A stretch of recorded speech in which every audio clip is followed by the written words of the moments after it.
Hey guys, let me show you what I've been doing whenever I wash a roof. About the last year I've been doing this.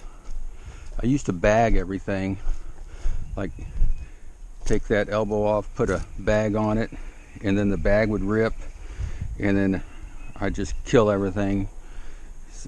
Bags too heavy to carry, all that stuff. I tried little buckets too, it didn't work. The best way is to walk the roof and just put a fine mist on, but this one's just a hair too steep for me to walk, so I'll be flooding it a little bit more. So we're going to have material coming out of there.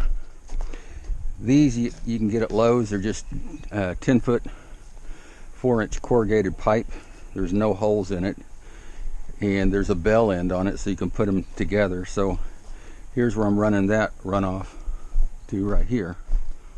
So it'll just go down here, and you know, if I got some clean streaks in the driveway, look at it, no big deal.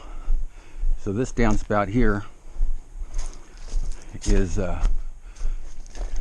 from the main roof up there coming down here. I'm gonna kick that out right there. There's no plantings here, and this is rock.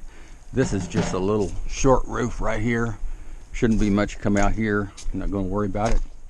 Let me show you what this is what I really want to show you.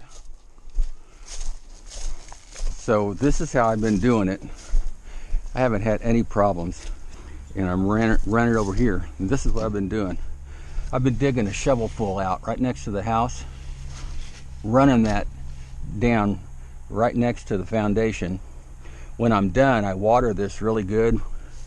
Water my plug. You know, there's no grass there anyway, but sometimes there is nice grass, and then I'll put that back in, water it in, and we're good. I see I'm washing the house too. I see the homeowner didn't get that window shut and locked. You see, they got to be locked so both sashes come together.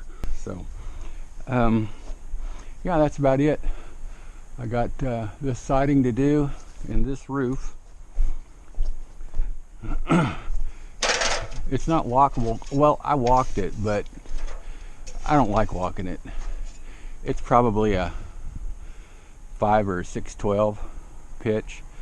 It's just, I get kind of shaky legs, got lichen and stuff. I'm just doing the whole roof. I can walk up here, get up on top of that peak and do that side, get up on this peak and do the front, and then just those little 2 areas up front.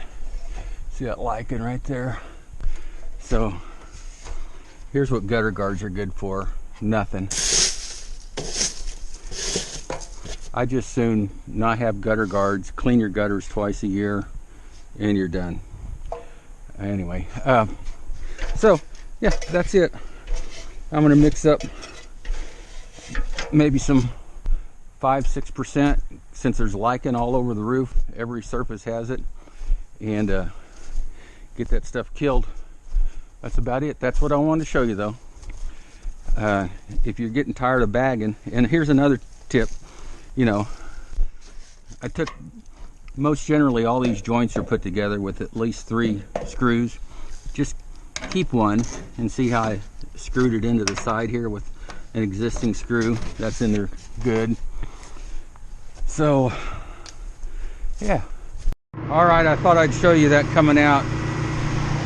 I already treated that roof up there, lichen all over it, algae.